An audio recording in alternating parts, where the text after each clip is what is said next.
الحمد لله رب العالمين والصلاة والسلام على سيدنا محمد وآله وصحبه أجمعين. أما بعد فقد قال الله تبارك وتعالى في القرآن الكريم: يا أيها الذين آمنوا إنما الخمر والميسر والأنصاب والأزلام رجس من عمل الشيطان فاجتنبوه لعلكم تفلحون.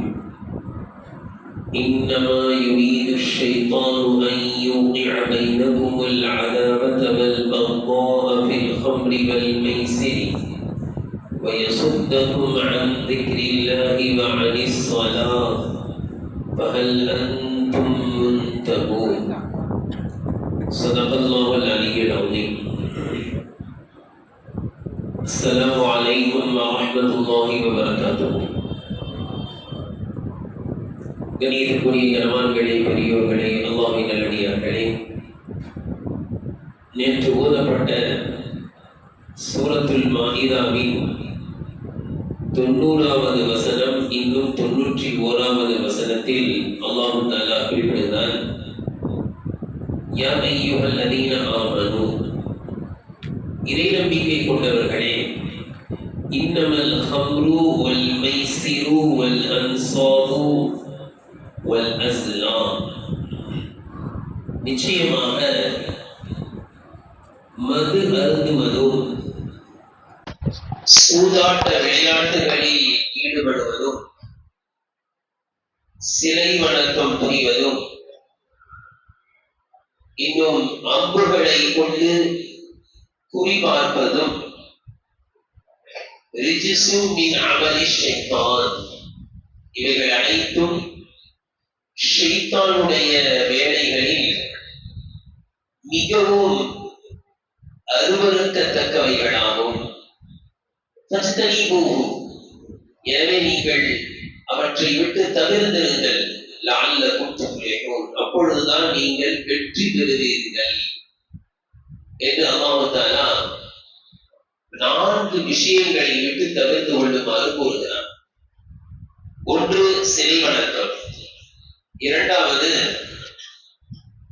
குறிபார்ப்பது, ஜோசியம் பார்ப்பது, இது போன்ற செயல்களை விட்டு தவிர்த்து கொள்ளுங்கள். மூன்றாவது போதை பழக்க வழக்கங்கள், இதை விட்டு தவிர்த்து கொள்ளுங்கள். நான்காவது சூதாட்ட விளையாட்டுகள், இவைகளை விட்டு தவிர்த்து கொள்ளுங்கள் என்று அல்லாஹ் தஆலா கூறி, இவையெல்லாம் ஷைத்தானுடைய செயல்கள். நீங்கள் வெற்றி பெற்றவர்களாக ஆக வேண்டும் என்றால் இவைகளை விட்டு நீங்கள் தவிர்த்து கொள்ள வேண்டும் என்று 4 காரியங்களை சொல்லிவிட்டு அடுத்த வசனத்தில் அல்லாஹ் தஆலா இன்னமா யுரீது ஷைத்தானு அன் யூகிஅ பைனகும் அல்-அதாவத வல்-பக்தாஅ ஃபில் ஹம்ரி வல்-மைசிர், முன்பு 4 விஷயங்களை விட்டு தவிர்த்து கொள்ள வேண்டும் என்று சொன்ன அல்லாஹ் தஆலா அடுத்த வசனத்தில் அந்த 4 விஷயங்களில் 2ஐ மட்டும் எடுத்து சொல்கிறார்.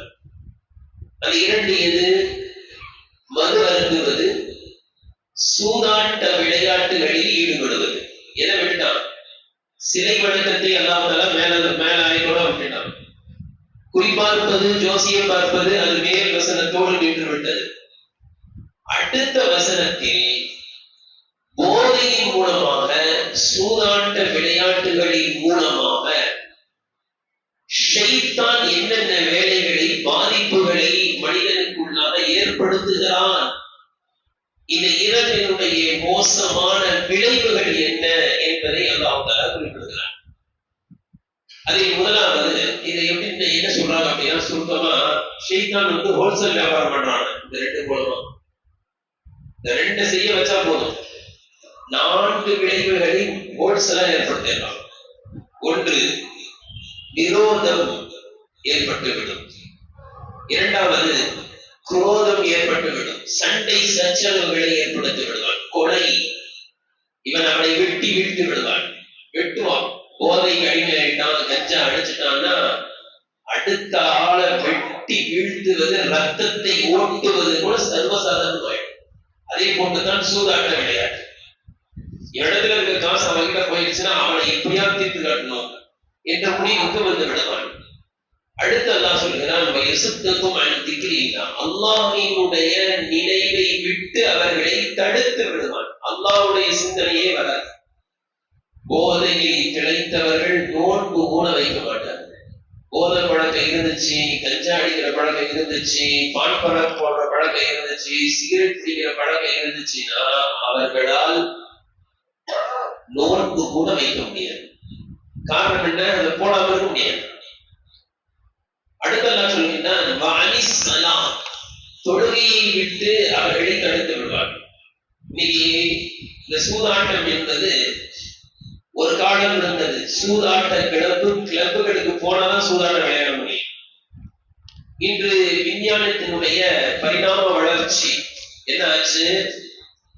செல்போன்ல நுனி விரல்கள்ல வந்துருச்சு சூதாட்டம். நிறைய பேரண்ட்ஸ்களுக்கு தெரியாது, காசெல்லாம் போயிருது. கொஞ்சம் நிறைய காசு பேங்க்ல இருந்துச்சுன்னா பையன் எவ்வளவு சூதாட்டத்துல விட்டான்றது கூட தெரியாம அடிச்சிருவாங்க. எல்லாத்தையும் சூதாட்ட விளையாட்டுகள். இந்த சூதாட்ட விளையாட்டு இரண்டு விதமாக இருக்கிறது. ஒன்று, விளையாடக்கூடியவரே பந்தயம் கட்டுவார்.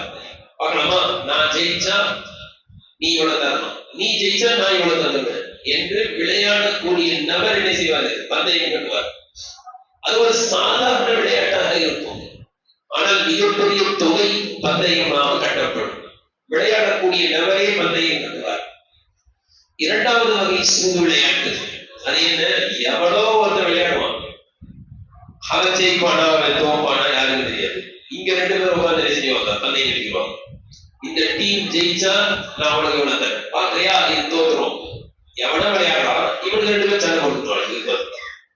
இந்த டீம் தோத்துருச்சுன்னா இந்த டீம் இவர் சொல்லுவாரு, இது என் டீம், இது தோச்சுன்னா உனக்கு 1 லட்சம் தரேன், 2 லட்சம் தரேன், 10 லட்சம் தரேன். அவர் சொல்லுவாரு, நான் சொல்ற டீம் தான் ஜெயிக்கும், அது தோத்துச்சுன்னா நான் உனக்கு 10 லட்சம் தரேன் என்று இப்படி பந்தயம் கட்டுவது. இது ஒரு காலத்தில் அதற்கென்று ஒரு இடம் இருக்கும். அந்த இடத்திற்கு சென்றுதான் அந்த பந்தய சூதாட்ட விளையாட்டுகள் விளையாடப்படும். ஆனால் இன்று ஒவ்வொரு வீட்டிலும் ஒவ்வொரு பிள்ளைகளிடத்தில் கைவசத்தில் இருக்கக்கூடிய செல்போனின் மூலமாக ரம்மி போன்ற விளையாட்டுகள் மூலமாக சூதாட்ட விளையாட்டுகள் விளையாடப்படுகிறது. கணியத்துக்குரியவர்களே, இந்த வசனத்தில் அல்லாஹ் தஆலா முந்தைய வசனத்தில் 4 விட்டு தடுத்த அல்லாஹ் தஆலா இந்த 2வது வசனத்துல 2 மட்டும் எடுத்து பேசணும். முந்தைய வசனத்துல 4ஐயும் சேர்த்து சொன்னான். ஏன்? அல்லாமா ஜமக்ஷரி ரஹ்மத்துல்லாஹி அலைஹி இந்த 2 வசனத்திற்கு ஒரு ஆழமான கருத்தை சொல்கிறார்கள். 2வது வசனத்தில் அல்லாஹ் தஆலா சூதாட்டத்தையும் போதை பழக்கத்தையும் கண்டிக்கக்கூடிய அல்லாஹ் தஆலா முந்தைய வசனத்துல என்ன செஞ்சான்? சிலை வணக்கத்தோட சேர்த்து அதை சொல்றான். குறிப்பார்ப்பது ஜோசியை பார்க்கறதோட சேர்த்து அல்லாஹ் தஆலா சொல்றான். ஏன் அப்படின்னா, சிலை வணக்கம் எவ்வளவு பெரிய முட்டாள்தனம் அப்படின்னு நாம விளைய வச்சிருக்கோம். குறிப்பார்ப்பது ஜோசியம் பார்ப்பது எவ்வளவு பெரிய முட்டாள்தனம் என்று விளங்கி வைத்திருக்கிறோம். அதே போன்ற முட்டாள்தனம் தான் போதைக்கு அடிமையானது. அதே போன்ற ஒரு மடத்தனம் தான் சூதாட்ட விளையாட்டு என்பதை விளக்குவதற்காக எல்லாம் இணைச்சு சொல்றான். 2வது வசனத்துல எதை விட்டுட்டான்?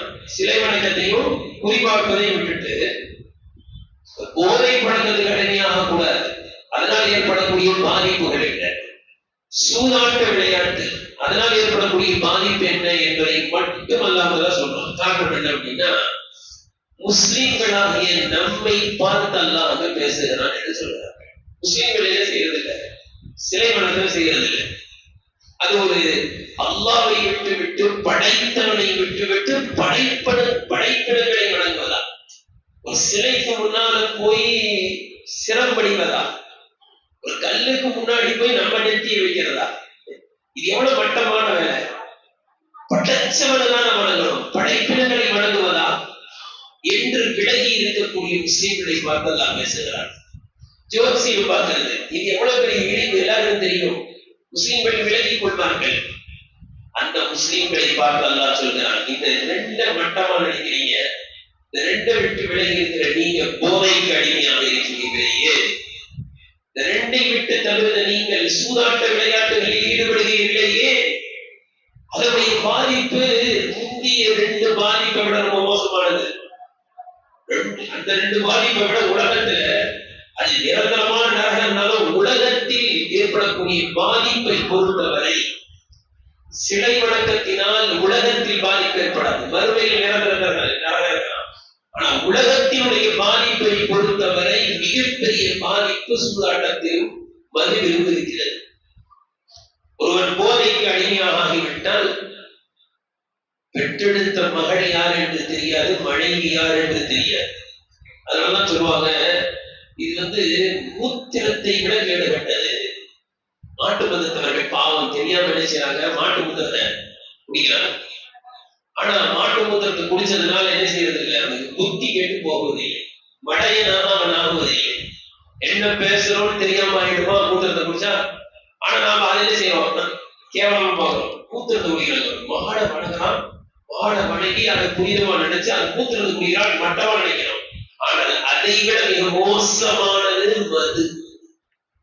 அதை குடித்து விட்டால் அந்த ஹம்ரு என்பதற்கு அரபியில ஹம்ருன்னு ஏன் பேர் வச்சு, நம்ம தமிழ்ல எல்லாம் சாதாரணமா பேர் வச்சிருவாங்க எல்லா மொழிகளும். ஆனா அரபியில ஒரு பேர் வைத்தால் அதற்கு அர்த்தம் இருக்கும். ஹம்ரு அப்படின்றதுக்கு அதனுடைய அர்த்தம் மறைக்கக்கூடியது என்று அர்த்தம். மறைக்கக்கூடியது, பெண்கள் அணியக்கூடிய முகத்திரை. அதற்கு அரபியில ஹிமார் அப்படின்னு சொல்லுவாங்க. ஏன்னா அது முகத்தை மறைக்கிறது, எனவே ஹிமார். ஹம்ருனா மறைக்கக்கூடியது. எதை மறைக்கக்கூடியது? அறிவை மறைக்கக்கூடியது, புத்தியை மறைக்கக்கூடியது. மிகப்பெரிய அறிவாளியை கூட மடையனாக மாற்றிவிடும், மடையனாக மாற்றிவிடும். மனிதனுக்கு அல்லாஹ் எவ்வளவு பெரிய அறிவாற்றலை கொடுத்திருக்கிறார், இவ்வளவு பெரிய அறிவாற்றல். சுப்ஹானல்லாஹ். புதிய புதிய கண்டுபிடிப்புகள், நேரத்தை மிச்சப்படுத்தலாம், ஆற்றலை மிச்சப்படுத்தலாம். ஒரு காலம் இருந்துச்சு, ரோட்ல ஒரு பள்ளத்துல ஒண்ணு என்ன செய்வாங்க, கருவறை எடுத்து 2 பக்கம் நின்று 2 பேர் என்ன செய்வாங்க, என்ன செய்வாங்க, 3 நாள் 4 நாள் தோண்டிட்டே இருப்பாங்க. இப்ப ஜேசிபி வந்து என்ன செய்யுது, சர்வரும் தோண்டி போயிட்டே இருக்கு. இதெல்லாம் மனிதனை கண்டுபிடிப்பு, அறிவு. ஒரு காலம் இருந்துச்சு, ஹஜ்ஜுக்கு போகணும்னு சொன்னா கப்பல்ல போவாங்க. எத்தனை நாளைக்கு முன்னாடி போவாங்க, 6 மாசம் முன்னாடி போவாங்க. பல பேருடைய ஜனாசா தண்ணியில இறங்கிடுவாங்க. போய் சேர்றதுக்குள்ள பல பேர் போது வந்துடும். இன்னைக்கு ஒரு 5 மணி நேரத்துக்கு முன்னாடி கிளம்புறவங்க போய் ஒரு 6 மணி நேரத்துல நல்ல உன்னாலா முடிச்சு நல்லபடியாக வந்து செஞ்சுட்டு உன்னாலா முடிச்சுட்டு சிறப்பாடுறாங்க. ஒரு 5-6 மணி நேரத்துல எது போறாங்க, ஒரு 5 மணி நேரம் 1 மணி நேரத்துல ஒன்றா முடிஞ்சிருது. இவ்வளவு பெரிய ஆற்றல் படைத்த இந்த மனிதன், ஆனால் போதைக்கு அடிமையாக ஆனால் அவனுடைய ஆற்றல் எல்லாம் ஒழுங்கிவிடும். எனவேதான் சொல்வார்கள், மது மதியை கெடுத்து விடும் என்று. அப்படிப்பட்ட ஒரு மோசமானது. அல்லாஹ் தஆலா இங்க நாம் சிந்திக்க வேண்டிய இன்னொரு செய்தி என்னன்னா, அந்த 2வது வசனத்துல மதுவோட சேர்த்து என்ன சொல்லியிருப்பான், சூதாட்டத்தை இருந்தா நம்ம இங்க கவனிக்கணும். மது எப்படி மதியை கெடுக்குமோ, ஒருவனை முட்டாளாக ஆக்குமோ, இதே போன்று சூதாட்டமும் மனிதனை மடையனாக ஆக்கிவிடும், முட்டாளாக ஆக்கிவிடும். இந்த ஹம்ரு என்பதற்கு அர்த்தம் என்ன சொன்னோம், மறைக்கக்கூடியதுன்னு சொன்னோம். அதே போல அரபியில சூதாட்டத்துக்கு அல்லாஹ் வச்ச பேர் எழுதுறீங்களா, மைசிர். மைசிர், மைசிர் என்ற வார்த்தையுடைய உண்மையான அர்த்தம் என்ன? எப்படி ஹம்ரு அப்படின்னா உண்மையான அர்த்தம் மது கிடையாது, மறைக்கக்கூடியது அர்த்தம். அங்கே கருத்து பொருள் தான் மது. அதே போன்று மைசிர் என்று சொன்னால் சுலபம் அப்படின்னு அர்த்தம். இன்னமா அல் உஸ்ரி யுஸ்ரா சொல்றோம்ல, கஷ்டத்தோடு சுலபம் இருக்கும், ஒரு துன்பத்தோடு இன்பம் இருக்கும். இஸ்ரு அப்படின்னா லேசு, சுலபம் அப்படின்னு அர்த்தம். மைசிர் அப்படின்னா என்ன அர்த்தம், அசல் அர்த்தம் அப்படின்னா சுலபமானது அர்த்தம். அதாவது மிகவும் சுலபமான முறையில், எளிமையான முறையில், மிக விரைவில் பிறருடைய பொருளை இலகுவாக மொத்தமாக அபகரிக்கக்கூடிய ஒரு விளையாட்டு மைசிர். சும்மா லேசா பெரிய பணத்தை சம்பாதிச்சிடலாம். இன்னைக்கு வியாபாரிகள் எவ்வளவு சிரமப்படுறாங்க, காலையில இருந்து எவ்வளவு வேர்வை சிந்தி இவ்வளவு உழைக்கிறாங்க. ஒரு பொருளை விற்கிறது கூட அவங்க படுற பாடு, அந்த கஸ்டமர்கிட்ட எப்படி பேசுறாங்க, இந்த வேலைக்கு வராதுமா அப்படின்னு கெஞ்சுறாங்க. ஒரு 10 ரூபா மட்டும் கொடுத்துட்டு போகணும், ஏன்னா அதுல லாபமே இல்லாத மாதிரி ரூபா மட்டும் கொடுங்க அப்படின்னு எனக்கு கிடைக்கிறது அந்த 10 ரூபா தான் அப்படின்னு பேசுவாங்க. எவ்வளவு கஷ்டப்படுறாங்க. ஆனால் இந்த சூதாட்டத்தின் மூலமாக மிக லேசாக மிகப்பெரிய தொகை பந்தயமாக ஆக்கப்படுகிறது. சுலபமாக அடுத்த பிறருடைய காசு சுலபமாக இவரிடத்தில் பெறுவது. இது இஸ்லாத்தில் தடை செய்யப்பட்டது. கணியத்திற்குரியவர்களே, இப்படிப்பட்ட சூதாட்டங்களை விட்டு இஸ்லாம் வன்மையாக கண்டிக்கின்றது. இப்படிப்பட்ட விளையாட்டுகளை விட்டு தவிர்க்க வேண்டும். நம்முடைய பிள்ளைகளை கண்காணிக்க வேண்டும். குறிப்பாக செல்போன்லேயே நீங்க விளையாடணும். இது மாதிரி விளையாட்டுகள் அல்லாஹ் தஆலா குர்ஆன்ல இது நாம சாதாரண நினைக்கிறோம், இவ்வளவு விளையாடுறாங்க. அல்லாஹ் தஆலா எந்த அளவுக்கு எச்சரிக்கையா சொல்கிறான். அவ அமீன அஹ்லுல் குரா அன் யத்தியஹும் பக்ஸுனா ضحى وهم يلعبون. ضحى அப்படின்னா அர்த்தம் முற்பகல் நேரம். ضحى சம்பாதிக்க வேண்டிய நேரம். ضحى அல்லாஹ் சொல்றான் وهم يلعبون. ஆனா சில பேர் சம்பாதிக்க வேண்டிய அந்த நேரத்தில் என்ன செஞ்சுக்கிட்டு இருக்காங்க? விளையாடி கொண்டிருக்கிறார்கள். அல்லாஹ் சொல்றான், அந்த முற்பகல் நேரத்தில் விளையாடி கொண்டிருக்கிறார்களே, அவர்கள் விளையாடி கொண்டிருக்கின்ற அதே நேரத்தில் நம்முடைய வேதனை இறங்குவதை விட்டு அச்சப்பட்டு இருக்கிறார்களா? அவங்க எப்படிப்பட்ட விளையாட்டை உட்கார்ந்து விளையாடிட்டு இருக்காங்கன்னா அல்லாஹ்வுடைய வேதனை என்ன செய்யறது? அப்படிப்பட்ட விளையாட்டுகளை விளையாடி கொண்டிருக்கிறார்கள்.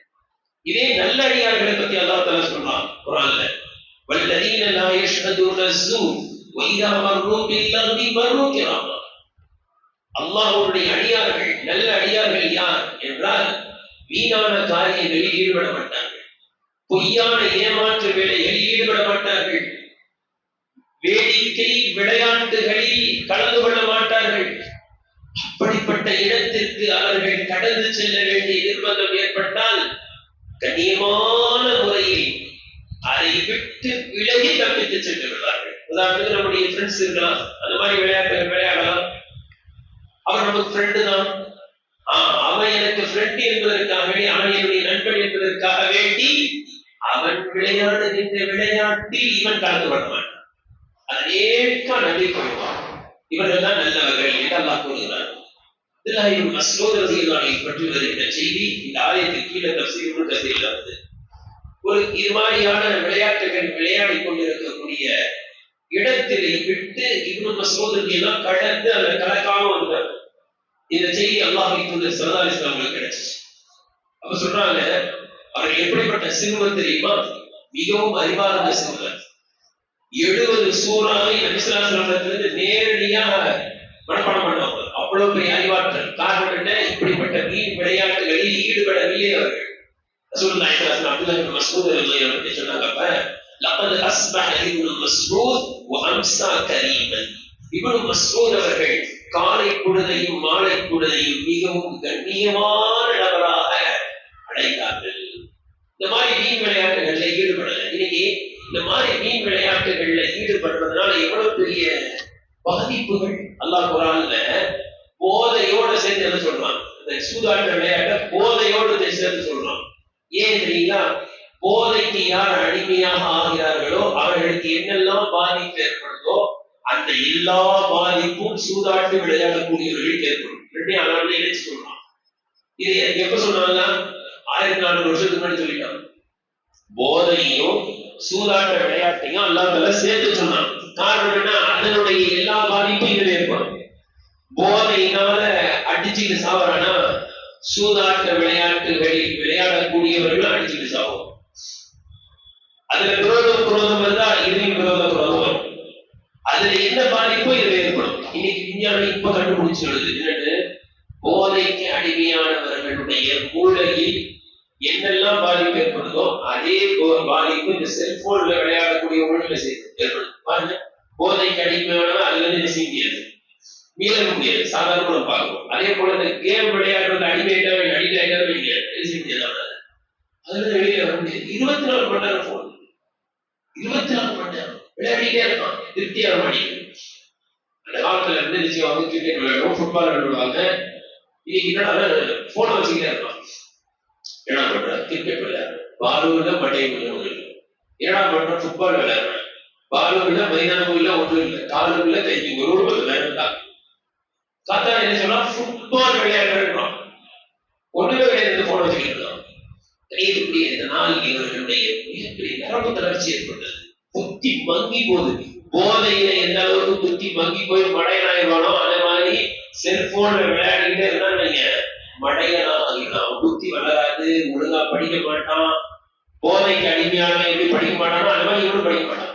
இரண்டும் ஒரே பாதிப்பை ஏற்படுத்துகிறது. ஆனால் இதனால என்ன ஆச்சு, உடல் பழகிடும், சரியா சாப்பிட மாட்டான், ஒல்லியாயிருவான், ஒரு மாதிரியா இருப்பான், எப்ப பார்த்தாலும் விரைச்சுமே இருப்பான். இதுவே அந்த பையனை கொண்டு போய் நாம முறையாக வெளியில எத்தனை மைதானங்கள் யாரும் குரலா சொல்ல முடியாது. நாங்க சிட்டியில இருக்கிறோம், மைதானம் யார் சொன்னது, நாம தான் பயன்படுத்தல. அரசாங்கம் நல்ல மைதானங்களை நல்ல தயார் பண்ணி வச்சிருக்கு, போய் பாருங்க. நம்பாலும் யாரும் காலையில போய் பாருங்க, மாட்டு மதத்தவர்கள் நல்லா பயன்படுத்துறாங்க, வாங்கி போறாங்க வராங்க, நல்ல சத்தான உணவை சாப்பிடுறாங்க, சுறுசுறுப்பா இருக்காங்க. அல்லாஹ்வின் தூதர் ஸல்லல்லாஹு அலைஹி வஸல்லம் சுறுசுறுப்பான சமுதாயத்தை உருவாக்கி விட்டு சென்றார்கள்.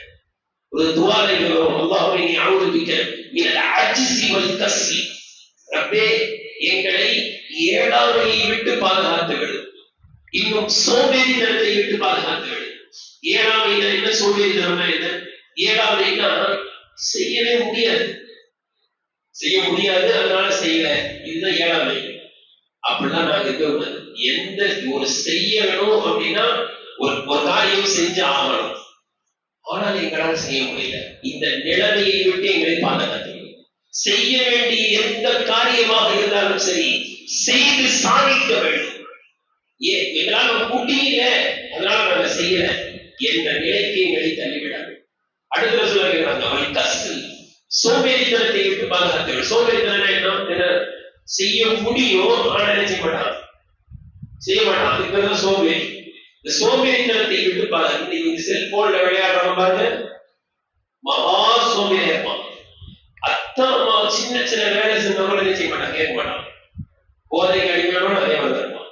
ரெண்டு பேரும் காரணங்க விட ஒரு சின்ன வேலையை கூட செய்ய முடியாது. அல்லாஹ்வின் தூதர் ஸல்லல்லாஹு அலைஹி வஸல்லம் இந்த உம்மத்தை எவ்வளவு சுறுசுறுப்பான உம்மத்தாக ஆக்கிவிட்டு போனாங்க. மதீனாவில் இருந்து மக்காவுக்கு வராங்க, உம்ரா செய்யறது. கனவுல பார்த்தாங்கல்ல சொல்ல. ஆனா என்ன செய்யலாம், அந்த வருஷம் ஹுதைபியா என்ற இடத்திலே நிக்க வச்சு இந்த வருஷம் அனுப்ப மாட்டோம், இந்த வருஷம் அனுப்பிட்டா நாங்கெல்லாம் கோழைகளாக மாறிட்டோம் அப்படின்னு அரபுகள் பத்தி இவர் மட்டமா பேசுவாங்க, வேணா அடுத்த வருஷம் அவங்க பார்த்துக்கலாம் அப்படின்னு சொல்லி திருப்பி அனுப்பிச்சினாங்க. அடுத்த வருஷம் சஹாபாக்களோட ரசூலுல்லாஹி ஸல்லல்லாஹு அலைஹி வஸல்லம் உம்ராவை கலா செய்வதற்கு வருகிறார்கள். அப்படி வரும்போது மதீனாவில இருந்து மக்காவுக்கு வரும்போது டயர்ட் ஆவாங்களா இல்லையா? நாம இன்னைக்கு ஏரோப்ளேன்ல போய் இறங்கி என்ன செய்யணும், திணறதுக்கு. சஹாபாக்கள் கொஞ்சம் டயர்டா வராங்க, ஹரம்குள்ள டயர்டா நுழைகிறாங்க. இதை பார்த்த முஷ்ரிக்கீன்கள், குறைஷிகள், ஜுரத்துல அடிப்பட்டவங்க மாதிரி வந்திருக்காங்க அப்படின்னு பேசிக்கிட்டாங்க. சஹாபாக்களை பார்த்து என்ன சொன்னாங்க, ஜுரத்துல அடிப்பட்டவங்க மாதிரி வந்திருக்கிறாங்க, சொங்கி மாதிரி இருக்காங்களே, நாங்க அவ்வளவுதான். இது யார் காதல விழுந்துச்சு? ரசூலுல்லாஹி ஸல்லல்லாஹு அலைஹி வஸல்லம் காதல விழுந்துச்சு. அன்னைக்குதான் முதல்ல சொன்னாங்க, எங்களை பார்த்தா ஜுரத்துல அடிப்பட்டவங்கன்னு சொல்றீங்க. சொன்னாங்க, தவாஃப வலது புஜத்தை காட்டிட்டு தான் என்ன செய்யணும், தவாஃப் செய்யணும். தொடங்கிட்டாங்க. முதல் 3 சுத்தி எப்படி சுத்தணும்னாங்க, பைமான் மாதிரி என்ன செய்யணும், தவாஃப் செய்யணும். எங்களை பார்த்தா ஜுரத்துல அடிப்பட்ட மாதிரி தெரியுது, நாங்க எப்படி தவாஃப் செய்யறோம் பாரு. வலது புஜத்தை தொடங்க. இந்த ஜிம்முக்கு போறவங்க என்ன செய்வாங்க, வேணுனே டைட்டா படி போவாங்க, வேணுனே அரடி சட்டை போடுவாங்க. என்னன்னா அவருக்கு ஜிம்முக்கு போறாங்க, ஜம்முன்னு இருக்கிறாங்க, வேணுனே பண்றது. அவர் காமிக்கிறேன், நான் அந்த ஜிம்முக்கு போறேன். ரசூலுல்லாஹி சொன்னாங்க, எங்களை பார்த்தா நீங்க சோகி இல்ல, வலது புஜத்தை தொடங்க. 7 சுத்துல என்ன செய்யணும், வலது புஜத்தை திறந்துடணும். நீ ஏன் இது சொல்றேன்னா, சில பேர் இங்க இருந்தே திறந்து போட்டுறாங்க, உம்ராக்கு போறாங்க, அஜிப்பாவும் தெரிய மாட்டேங்குது. ஏர்போர்ட்ல போய் நின்னா ஏர்போர்ட்லயே இது தெரியுது. நல்லா நான் வச்சுக்கணும், எல்லாம் என்ன செய்யணும், நல்லா மறைச்சுதான் ஏதாவது கட்டணும். அந்த தவாஃப் ஆரம்பிக்கும் போது மட்டும் என்ன செய்யணும், வலது புஜத்தை திறந்துடணும். 7 சுத்து முடிஞ்ச உடனே என்ன செய்யணும், திருப்பி முடியும். சில பேர் பார்த்தா சைல கூட என்ன செய்வாங்க, அவங்க போட்டுதான் சை போவாங்க. 2 ரக்கா தொழணும். 7 சுத்து சுத்திட்டு 2 ரக்கா தொழுகணும். 2 ரக்கா தொழுகும் போது என்ன செஞ்சுக்கணும்? முடிக்கணும். சைல முடிதான் இருக்கணும். நான் சொல்ல வந்தது சுறுசுறுப்பான சமுதாயமா, பலமிக்க சமுதாயமா. அல்லாஹ்வுடைய தூதர் ஸல்லல்லாஹு அலைஹி வஸல்லம் அவர்கள் பத்தி ஜாபிர் சொல்றாங்க. நான் வந்து ரசூலுல்லாஹி ஸல்லல்லாஹு அலைஹி வஸல்லம் பார்க்கறது அவங்க வீட்டுக்கு போனவங்க. அனுமதி கேட்டேன். உள்ள வாங்கட்டாங்க ரசூலுல்லாஹ். உள்ள போய் பார்க்கிறேன். ரசூலுல்லாஹ் என்ன பண்ணிட்டு இருந்தாங்கன்னா, ஹசன் ரலியல்லாஹு எங்க ரசூலுல்லாஹ் மேல, ஹுசைன் ரலியல்லாஹு ரசூலுல்லாஹ் மேல சுமந்துக்கிட்டு கை 2 கையை வச்சு 2 முட்டியை வச்சு என்ன செய்யறாங்க? குதிரை சவாரி. 2 பேரப்பிள்ளையை ஏத்திக்கிட்டு தலையில நடக்கிறாங்க. ரசூலுல்லாஹ் ஹால்ல சுத்தி சுத்தி வராங்க. என்ன சொல்றாங்க? நிஅமல் ஜமல் ஜமலுக்குமா, உங்க 2 பேருடைய ஒட்டகம் நல்ல ஒட்டகம். ரசூலுல்லாஹ் தானே, நான் நல்ல ஒட்டகம், உங்களை நல்லா தூக்கி போவேன். வனிஅமல் அதுலானி அன்துமா, குதிரையில் சவாரி செய்யக்கூடியவர்களில் நீங்க ரொம்ப நல்ல சவாரி, நீங்க நல்ல 2 பேரும் நல்லவங்க, உங்களை சோதனைக்கு போற ஒட்டகமும் நல்ல ஒட்டகம் சொல்லிட்டே செய்யறாங்க. ரசூலுல்லாஹ் வயசு என்ன தெரியுங்களா? ஹசன் ரலியல்லாஹு பிறக்கும் போது ரசூலுல்லாஹ்வுக்கு வயசு 52, ஹுசைன் ரலியல்லாஹு பிறக்கும் போது ரசூலுல்லாஹ்வுக்கு வயசு 57.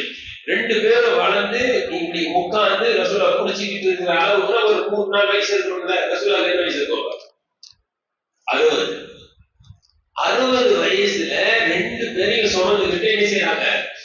2 கையை வச்சுக்கிட்டு 2 காலை வச்சுக்கிட்டு குதிரை சவாரி வீட்டுக்குள்ள. இன்னைக்கு இந்த மாதிரி விளையாட்டுல விளையாடுறதே இல்லை பிள்ளைங்களோட.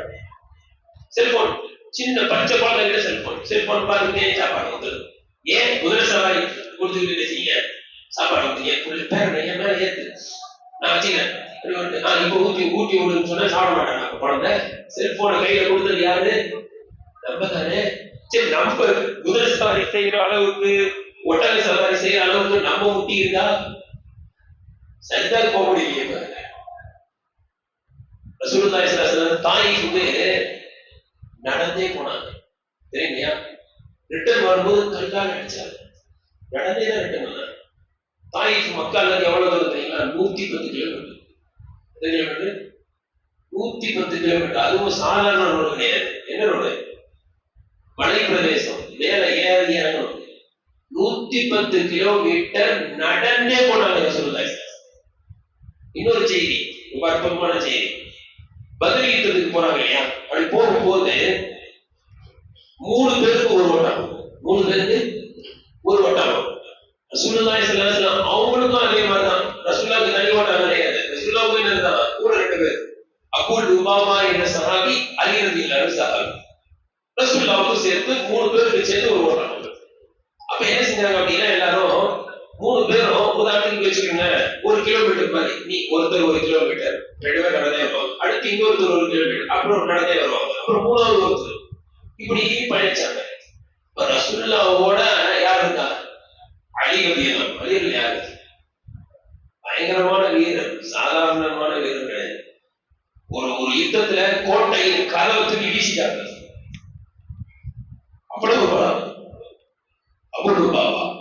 2 பேரும் சேர்ந்து ரசூலுல்லாஹ் சொல்றாங்க, யார சொல்லலாம், நீங்களே வாங்க, நான் என்ன செய்யறேன், நடந்தே வரும் அப்படின்னு.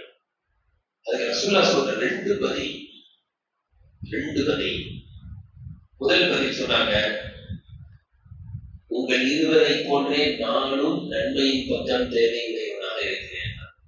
உங்கள் இருவரை போல நடந்து வந்து நீங்க மட்டும் நம்ம நன்மையை சம்பாதிக்கலாம் பாக்குறீங்களா? நன்மையின் பக்கம் நானும் தேவையுடையவனாக இருக்கிறேன். இது ஒரு பதில். 2வது ஒரு பதில் சொன்னாங்க பாருங்க, 2 பேரை பார்த்து, நீங்க 2 பேரும் என்னை விட பலசாலியா இல்லைன்னா, நீங்க 2 பேரும் என்னை விட என்னவோ, நீங்க 2 பேரும் பலசாலி மாதிரி நாங்க நடந்து வரோம். நான் சொல்ல நீங்களே செய்ய கூட நான் என்ன, நீ எப்படி என்னை விட நீங்க 2 பேர் பலசாலி இல்லைன்னு யாரும் அலிய பார்த்து சொல்றாங்க. அலியே, என்னை விட நீங்க பெரிய பலசாலியா? நான் தான் பலசாலி, நான் நடந்து வருவேன். பர்ரா ரலியல்லாஹு சொல்றாங்க, ஹுனைன் யுத்தம். பர்ரா ரலியல்லாஹு தெரியுமா? அந்த மாதிரி ஒரு வீரரை பார்க்க முடியாது. இந்த முஸ்லிமான அப்படின்னு ஒருத்தர் பொய்யான நபின்னு தன்னை சொல்லிட்டு இருந்தாங்க. அவனை சஹாபாக்கள் அவனை அழிப்பதற்கு போறாங்க, அவனை விட்டு வைக்க கூடாதுன்னு போறாங்க. அவர் ஒரு கோட்டைக்குள்ள போயிட்டு கதவளை மூடிக்கிட்டு, நல்ல சரியான கோட்டை, பெரிய கோட்டை, உள்ள பாதுகாப்பா இருக்கான். சஹாபாக்கள் ஒண்ணுமே செய்ய முடியல, கோட்டை கதவு மூடி. ரொம்ப நாள் நிக்கிறாங்க வெளியில. அவன் என்ன பண்றான், மேல நம்பேறான், மேலேயே நம்பேறான். கீழே இருக்கிறவங்களுக்கு பாதிப்பு ஏற்படும்ல, இது பாதிக்கிறாங்க. வர்றாங்க என்ன சொன்னாங்க, என்னை எப்படியாவது தூக்கி எங்க எங்க போட்டுருங்க, கோட்டைக்குள்ள போட்டுருங்க. யாராவது சொல்லுவாங்க தனியா, எல்லாரும் பயப்படுறாங்க. நீங்க போய் என்ன செய்வீங்க, தூக்கி போடுங்க, நான் கோட்டை கதவு திறக்கிறதா இல்லையா பாருங்க, தூக்கி போடுங்க, நான் கோட்டை கதவு திறக்கிறதா இல்லையா பாருங்க. எல்லாம் ரொம்ப யோசிச்சாங்க. சரி போட்டு போட்டாங்க. தூக்கி போட்டா போய் எதிரி குதிச்சவரு எல்லாரையும் எதிர்த்து கோட்டை கதவை திறந்து விட்டார். எல்லோருடைய வாழ்வீச்சையும் எதிர்கொண்டு அந்த கோட்டை தன் இலக்கை நோக்கி சென்று கோட்டை கதவை திறந்து விட்ட பெரிய வீரர் பரா. அந்த பராதியில சொல்றாங்க, உடை யுத்தத்துல நான் கூட கொஞ்சம் பேக் வாங்கி ஓடுனேன், ரசூல்லா இந்த இடத்தை விட்டு இது செய்யறாங்க. எந்த யுத்த காலத்துக்கு ரசூல்லா கொஞ்சம் கூட பேக் வாங்க நின்ற இடத்துல சொல்லுவோம். ஒரு நாள் மக்காவில் அப்படியே ருக்கானா ரலியல்லாஹு அன்ஹு, ருக்கானா அப்படின்னு ஒரு சஹாபி. எப்படிப்பட்டவர்னா, அவருடைய முதுகை யாரும் தரையில தள்ளி விட்டு அவர் முதுகு போய் டொப்புன்னு பட்டதே இல்லை. அவருடைய முதுகு மண்ணை கவ்வியதே இல்லை. அப்படிப்பட்ட ருக்கானா மிகப்பெரிய மல்யுத்த வீரர். அவர்கிட்ட ரசூலா சொல்றாங்க, ருக்கானா என்ன நான் சொல்றது உங்களுக்கு கரெக்டா பண்ணலையா? ஏன் நீங்க இன்னும் அல்லாஹ்வை வணங்க ஆரம்பிக்கல? ஏன் இன்னும் இப்படியே இருக்கீங்க? இஸ்லாத்துக்கு கூப்பிடுறாங்க. அதுக்கு ருக்கானா சொல்றாரு, முகமது அவர்களே, நீங்க சொல்றது எனக்கு சரியா பட்டிருந்தா நானா ஏத்துருப்பேன். நீங்க சொல்றது எனக்கு என்ன செய்ய முடியல, நம்ப முடியல, அதனாலதான் ஏத்துக்கலன்ட்டேன். ரசூலுல்லாஹ் உடனே அவர் எப்படியாவது ஏத்துக்க வைக்கணும், எப்படியாவது ஏத்துக்க வைக்கணும் அப்படின்னு சொல்லிட்டு ரசூலுல்லாஹ் என்ன செய்யறாங்க, அவர் ஒரு மல்யுத்த வீரர், அவரு தோற்றதே கிடையாது. ரசூலுல்லாஹ் சொல்றாங்க, சரி நான் சொல்றது மாதிரி நான் ஒண்ணு சொல்லட்டுமா, என்ன சொல்லுங்க, உங்களை நான் வீழ்த்திட்டா நான் சொல்றது நம்புவீங்கன்னு. உங்களை நான் வீழ்த்திட்டா நான் சொல்றதை ஏத்துக்கிறீங்களா? அவர் பார்த்தாரு, என்னடா இது புதுசா இருக்கு, நம்மளை வீழ்த்திட்டா என்ன வீழ்த்திட்டா நான் நீங்க சொல்றதை ஏத்துக்கிறேன். ரெண்டு பேருக்கும் மல்யுத்தம். ருக்கானா ரசூலுல்லாஹ் போறாங்க, ருக்கானா ரசூலுல்லாஹ் தள்ளி உணவே, ரசூலுல்லாஹ் தள்ளி உணவே முடியல. இவங்க எவ்வளவு முயற்சி பண்றாரு, ரசூலுல்லாஹ் நம்ப முடியல. எழுந்தது என்னால் நம்ப முடியல. திருப்பி வாங்க பார்க்கலாம், திருப்பி தொப்புட்டு விடுறாரு. மூன்றாம் முறையும் வாங்கன்னு கேட்டார். மூன்றாம் முறையும் ஒண்ணும் பண்ண முடியல, தொப்புட்டு உள்ள. அதுக்கு பிறகு எழுந்து அஷ்ஹது அல்லா இலாஹா இல்லல்லாஹ் சொல்லிட்டு, இது என்ன காரணம்? இப்படிப்பட்ட பயிற்சிகள் ரசூலுல்லாஹி சஹாபாக்களை இது மாதிரியான பயிற்சிகள் கொடுப்பாங்க. ரசூலுல்லாஹ் நீச்சல் அடிக்க தெரியும், கரெக்டா அம்பேரிய தெரியும். ரெண்டு பேர் அம்பேரிட்டு இருந்தாங்க, ரெண்டு குழுக்கள், இங்க ஒரு குழு, இங்க ஒரு குழு, ரெண்டு பேருக்கும் போட்டி. எல்லாரும் இந்த குழு ஒவ்வொருத்தரும் அம்பேரிவாங்க கரெக்டா. அதிகமா யார் கரெக்டா, அந்த குழுவா இந்த குழுவா அப்படின்னு ரெண்டு குழு. இது ரசூலுல்லாஹ் பார்த்த ரசூலுல்லாஹ் ரொம்ப சந்தோஷம். என்ன செஞ்சாங்க, மாஷா அல்லாஹ், அம்பேரியுங்கள், பயிற்சி எடுங்கள், அம்பேரிய பயிற்சி எடுங்கள். உங்களுடைய தந்தை இஸ்மாயில் அம்பெரியக்கூடியவராக இருந்தார், நேர்த்தியா அம்பெரியக்கூடியவராக இருந்தால் ரசூலுல்லாஹ் ரொம்ப சந்தோஷப்பட்டு அவங்க ஊக்குவிச்சுட்டு, உங்கள் இருவரில் நான் இந்த குழுவோடு சேர்ந்து கொள்கிறேன்னு ரெண்டு குழுல என்ன செஞ்சாங்க ரசூலுல்லாஹ், ஒரு குழுவோடு சேர்ந்தாங்க. சேர்ந்து சொன்னாங்க, சரி நீங்க அடிக்க ஃபர்ஸ்ட் அப்படின்னா. அவங்க அந்த அம்பெல்லாம் கீழே வச்சுட்டு கொடுக்க மாட்டாங்க. என்ன அம்பெரியன்னா அவங்க சொன்னாங்க, ரசூலுல்லாஹ் நீங்க அந்த குழுவோட ஜாயின் ஆயிட்டீங்க, இப்ப நாங்க அங்க இருந்தா உங்களுக்கு எதிர்ப்பா நாங்க எரியிற மாதிரி, உங்களுக்கு எதிர்ப்பா அப்படி எரியுமா அப்படின்ட்டாங்க. அப்புறம் ரசூலுல்லாஹ் சொன்னாங்க, கவலைப்படாதீங்க, நான் உங்கள் இரு குழுவினரிடம் இருக்கிறேன். அவங்க சார்பாவும் அப்படிங்க, உங்க சார்பாவும் அப்படி, நான் உங்கள் இருவரோடு இருக்கிறேன், நீங்க ரெண்டு பேரும் அப்படி எரியுங்க. இப்படிப்பட்ட வீரத்தீர விளையாட்டுகள், ஈட்டி விளையாட்டு, இதெல்லாம் ரசூலுல்லாஹ் ஊக்குவித்தாங்க. இன்னைக்கு எதுவுமே செல்போனை கையில கொண்டு உட்கார. தயவு செய்து வாரத்துல ஒரு நாளாவது நல்ல நல்ல கிரவுண்ட்லாம் இருக்கு, அதெல்லாம் கூப்பிட்டு போய் நல்ல நண்பர்களோட விளையாடலாம். எந்த கெட்ட பழக்கம் இல்லாம இருக்கா, ஸ்நாக்ஸ் எல்லாம் வாங்கிட்டு போய் நம்ம பையனும் கொடுங்க, ஃப்ரெண்ட்ஸுக்கு கொடுங்க, இருந்து விளையாட வச்சு கூப்பிடுவோம். இப்படி பண்ணா நம்ம பையன் நல்லா சாப்பிடுவோம், சுறுசுறுப்பா இருப்போம், நல்லா படிப்போம். விஷயம் செய்யலாமா? இதை விட்டோம்னு சொன்னா என்னென்னலாம் இதை விளையாட வந்து சொல்ல முடியாது. உண்மையில் நடந்ததை சொல்லி முடிக்கின்றேன். ஒரு பையன் சூதாட்டத்துல விளையாடி விளையாடு வாலிப பையன், பெரிய பையன், எந்த அளவுக்கு சொன்னா அவன் அத்தாவும் பையனும் ஒரு பிசினஸ் செய்யறாங்க. அந்த பிசினஸ் பேரை சொல்லி மக்கள்கிட்ட எல்லாம் காசை வாங்கி லாபத்திறன் வாங்கி எல்லாத்திலையும் ரம்மிலே விட்டான். எவ்வளவு விட்டுருமான இல்லையா, தலை சுத்துது, பல கோடி விட்டான். ஆனா மக்கள்கிட்ட என்ன சொன்னா, லாபத்தரன் காசை வாங்கி விளையாடி போன்ல விளையாடி பல கோடியை விட்டான். சூதாட்டம் இது ஒரு போதை என்றெல்லாம் தலா கூறுகிறான். எனவே இது போன்ற விளையாட்டுகளை விளையாட விடாமல் கண்காணித்து சுறுசுறுப்பான ஆரோக்கியமான விளையாட்டுகளில் நம்முடைய பிள்ளைகளை ஈடுபடுத்த வேண்டும். அல்லாஹ் தஆலா நம்முடைய பிள்ளைகளை சுறுசுறுப்பானவர்களாக ஆக்குவானாக. சோம்பேறித்தனத்தை விட்டு, கோடைத்தனத்தை விட்டு, ஏழாமையை விட்டு அல்லாஹ் பாதுகாப்பானாக. வாசகராக அல்ஹம்துலில்லாஹ் சுப்ஹானல்லாஹி வ பிஹம்திஹி சுப்ஹானல்லாஹ் وبحمده نشهد ان لا اله الا انت نستغفرك ونتوب اليك. سبحان ربك رب العزه عما يصفون وسلام على